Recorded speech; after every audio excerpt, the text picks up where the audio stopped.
Sir अभी sir தமிழ்நாட்டில் இப்போ பிஜேபி மாநில தலைவரா அண்ணாமலை வந்திருக்காரு. அவரோட தலைமையில கட்சி வளருதுன்னு நினைக்கிறீங்களா? सपोर्ट बढ़ रहा है अभी? देखिए भारतीय जनसंघ இங்கே பாருங்க, பாரதிய ஜன்சங் காலத்திலேருந்து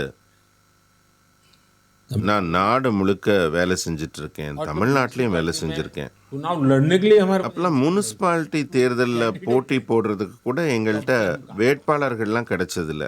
அந்த சமயத்துலேருந்து நாங்கள் வேலை செய்கிறோம். எங்களோட கட்சிக்கு ஒரு 4 தலைமுறைகள் கடந்தாச்சு. भारतीय जनता पार्टी या भारतीय जनसंघ की आइडियोलॉजी को लेकर के काम कर रही है. அந்த வழிமுறையில் இப்போ அண்ணாமலை வந்திருக்கார். அவர் மக்களோட கவனத்தை ஈர்க்கிறார், குறிப்பாக இளைஞர்களை ரொம்ப ஈர்க்கிறார். ஒரு நல்ல வேலையை வேண்டான்னு உதறிட்டு கட்சி பணிக்காக வந்திருக்கார். ஒரு நல்ல ஜாதி பின்னணியும் அவருக்கு இருக்கு. நல்ல உழைப்பாளர், நல்ல பேச்சாளர், சிறு வயசு, சம்பாதிக்கணும்னு தான் அவருக்கு ஒரு எண்ணம் இருந்தா அவர் இந்நேரம் திமுகவுக்கு போயிருப்பார், இல்லாட்டி அதிமுகவுக்கு போயிருப்பார். ஆனாலும் அவர் பாஜகவில் சேரணுங்கிற பாதையை தேர்ந்தெடுக்கிறார் என்றால் நாட்டு நலனை கையில் எடுத்திருக்கிறார்னு அர்த்தம். व्यक्तिगत एम्बिशन से ज्यादा அந்த விஷயத்துல தமிழ்நாடு பின்தங்கி விடக்கூடாதுங்கிற அடிப்படையில தான் அண்ணாமலை பணியாற்றுகிறார். रह जाए उस भूमिका से अन्नामलाई आज काम कर रहे हैं. In this election you have managed இந்த தேர்தலில் தமிழ்நாட்டில் ஒரு கூட்டணியை உருவாக்கி இருக்கிறீங்க.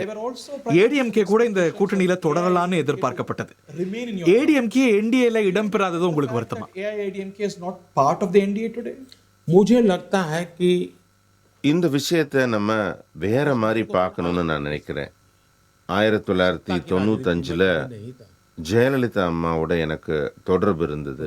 95 அவர் எனக்கு நல்ல நண்பராக இருந்தார். அப்ப அதுக்கப்புறம் நான் முதலமைச்சராகிற வாய்ப்பு கிடைச்சிது.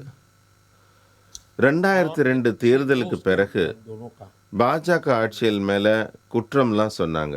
मैं मुख्यमंत्री அந்த சமயத்துல ஜெயலலிதா அம்மா குஜராத் வந்தாங்க.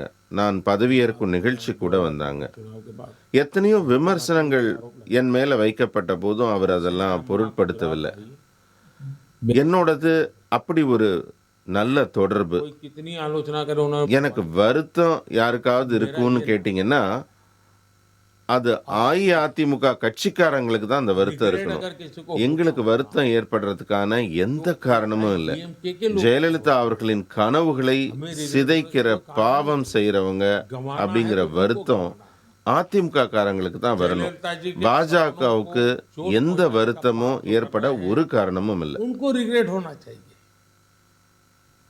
भारतीय जनता पार्टी को रिग्रेट होने का कोई कारण ही नहीं है. Sir there are prominently two sir தமிழ்நாட்டில் பொதுவா 2 வகையான வாக்காளர்கள் இருக்காங்க. ஒன்று திமுக ஆதரவு, இல்ல திமுக எதிர்ப்பு. இப்போ நான் ஒரு ஆன்டி டிஎம்கே ஓட்டர்னு வச்சுக்கோங்க.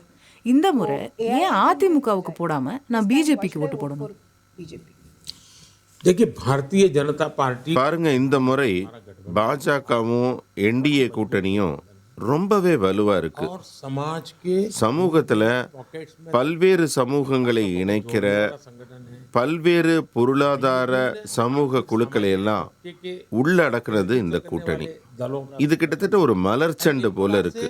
एक ऐसा இதுக்குள்ள இருக்கிற ஒவ்வொருத்தரும் ஒரு மலரை போல இருக்கிறாங்க. इतना बढ़िया இதை விரும்புறவங்க கூட தன்னுடைய மலர் உள்ள இருக்குன்னு அதை நேசிக்கிறாங்க. இதுதான் எங்க பலம். தேசிய ஜனநாயக கூட்டணி மற்றும் பாஜகவுக்கு தர்ற ஒவ்வொரு வாக்கும் எதிர்ப்பு வாக்கு இல்லைங்க, நேர்மையான நேர்மறையான வாக்கு. जहां तक இந்த முறை பாஜகவுக்கு வாக்களிக்கணுங்கிற மனநிலையோட தான் மக்கள் எங்களுக்கு வாக்களிக்கிறாங்க. ये नहीं है तो उसको दो, பாஜகவோட வாக்கு कुछ भी हो जाए நேர்மையான வாக்கு, அதுக்கு ரொம்ப பலம் உண்டு. you think it's not मैं anti देख रहा DMK हूं, मगर pro बीजेपी ये किसी का एंटी वोट है नहीं.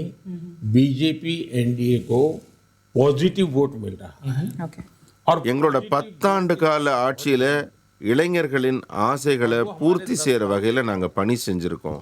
மகளிருக்காக எங்க செயல்பாடுகள் இருந்திருக்கு. விவசாயிகளுக்காக நாங்க கடுமையா உழைச்சிருக்கோம். ஏழைகள் நலத்திட்டங்கள் அடித்தட்டு மக்கள் வரைக்கும் கிடைக்கணும்னு உழைச்சிருக்கோம். பாஜகவுக்கு ஆதரவா, தேசிய ஜனநாயக கூட்டணிக்கு ஆதரவா தமிழகத்திலையும் ஒரு மனநிலை உருவாகி இருக்கு. प्रो बीजेपी प्रो एनडीए लोगों का मूड बना है। செய்திகளை உடனுக்குடன் தெரிந்து கொள்ள உடனே சப்ஸ்கிரைப் பண்ணுங்க.